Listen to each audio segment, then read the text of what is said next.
We'll continue our look here at the CCT versus the Senate President matters here. Joining us is a legal practitioner, Chief Victor Odunaya. He joins us. Good morning and thanks for coming.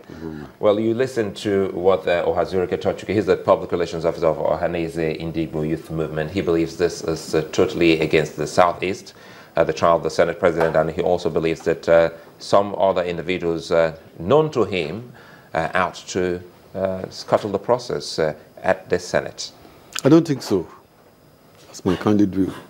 It's not a question of tribal politics or anything like that. It's a question of self-discipline. If you belong to a political party or an organization and democracy operates within the group, you have to follow it. There is a member of the APC, no doubt, notwithstanding his previous political affiliations. Once he has accepted to become part of the new APC or whatever the group is, you should abide by their rules and principles. From what I read, I have not spoken to him personally or any of them personally, but from what I read from the papers, when the Senate was about to be inaugurated, some kind of papers were sent out or invitations asking members to report at a particular point in the presidential lodge for a particular occasion or ceremony. Most of the APC members, maybe in their enthusiasm because they are the new party, they are the winners of the last election, they want to be there, I want to be seen. They probably went en masse, leaving only a couple of people that were in the caucus with Saraki to conduct the election. And if it is true that the papers were circulated or they were requested, members were requested to report for a particular ceremony at the presidential villa, I see no reason why they should conduct the election to the Senate at that date. Yeah, but I mean, some people will say it would seem that we've moved past that. This is where we are. The Senate has its leadership, and they're fully operational, they're functional. Why is it that this particular appearance at the CCC, why is it taking us back to those days? Good. Well, they said there must be a change. They want to look at the past of all of us, or all of them that were in power or ruling this country. They now, if you want to purge your followers, you should purge yourself first. If I have done this, I've done that, and I know I'm still doing it, how will I be able to correct my supporters? Or so if you say that this, because what you seem to be saying is that this is taking us back to the days of the Senate President as governor, right? Yes. Now, if you say that, the question then will be, why just him? He's saying that he's not a fit and proper person to be there. In that the Constitution does not allow you to... Who is saying that? Well, that is the inference from the charges before at the Code of Conduct Bureau. That is the allegation. That they did not put it there, you are not a fit and proper person. But that is the inference from it.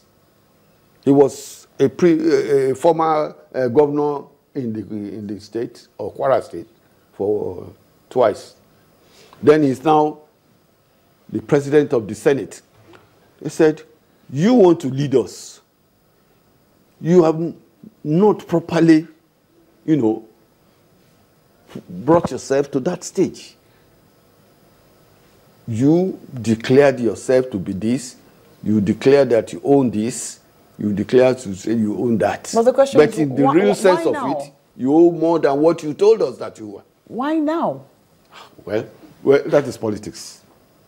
Let me just put it that way. So you're not ruling out political elements from this as well? Well, I won't say yes.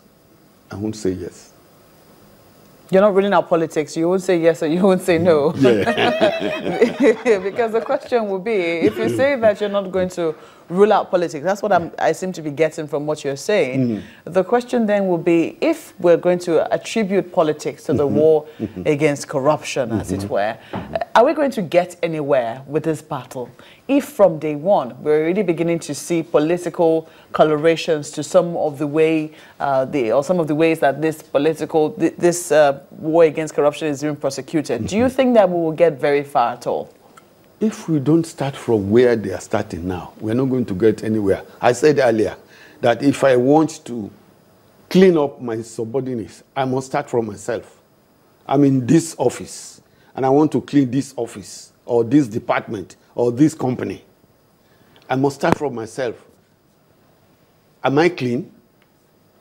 Am I in a position to tell or ask any of my subordinates to do this or do that when they knew my past, or they know what I'm doing presently? How does that, the example you're given, how does it fit into this situation? I'm talking about corruption. Is it the president you're talking about? Because people will argue all of them put together, politics, all of them together.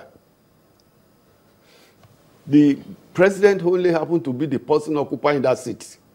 Buhari only happened to be the person occupying that seat. Because you said something about if you want to fight corruption, you start from yourself before you look at yourself. Oh, yes, I'll look at myself. Are you talking about the president, or are you talking about the Senate president? President, but all of them, from the president, the Senate president, and the speakers of Speaker of the House of Representatives, all of them, they are leaders. I put them in one category. Okay. They must look at themselves first before they can point a accusing finger to their subordinates. But this case now at the Code of Conduct Tribunal, the Senate President has come in to say he's not guilty. Yes. So why is it generating so much fury? It should be. I even read that he said he's been accused of something that happened 13 years ago. That has nothing to do with prosecution. The time does not run against the state. And when I say state here, I mean the Nigerian as a nation. Time does not run against them. Well, so many people will disagree with you. They say timing. That is law. Timing is also, when we talk about law, we really can't remove the people from the law. The people's comments and when people want to turn tables, they will say, no, it's this and that. And no. the big question people are also asking here, talking about timing, and also they thought by now we should also be seeing 2, 3, 4 other persons, a couple of other people before the Code of Conduct Tribunal. So if we had just one person for some weeks, and we're also looking at timing, can you remove that from the perception that the people hold? No. Let's look at it. We have to start from somewhere. Like I said, my own idea and belief is that you cannot start war against corruption with those underneath you without starting from yourself. Purge yourself first. Let's say it has started. Yes, it has started. Let's say it has started, Chief Odunaya. Yes. And let's say in a country of over 150, 160 million, we're not too sure of the statistics now of the population. So let's say... You know, I've attacked that here before. Good. So let's say in a country of over 160 million, and we have just one person. For how many weeks and days? Doesn't that bother you as a lawyer? It does.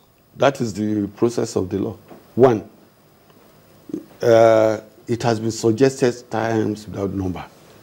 Don't pick serving judicial officers to handle most of these probes or inquiries. Pick other individuals rather than serving officers. That's number one.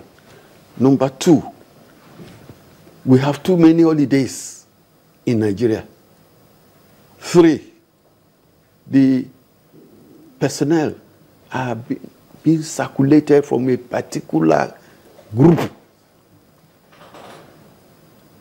And that is not good enough. It should be a question of combination. If you take a lawyer, you take an economics, take an accountant. Let them sit down together. They will listen together. There are other areas the lawyers will not be an authority. There are other areas with the other man will not be an authority. when you combine their own experiences together, you'll be able to get a result.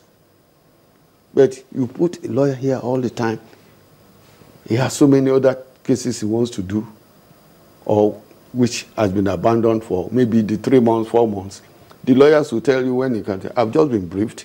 This man, as a Senate president, has to give me full details. By the time he goes in there, write his own paper, or tell the tribunal, I have to do this, I have to do that. He asks for 3 weeks adjournment. That in itself kills time. So by the time you pay 3 weeks, 2 weeks, 1 week, every time, the whole year is gone.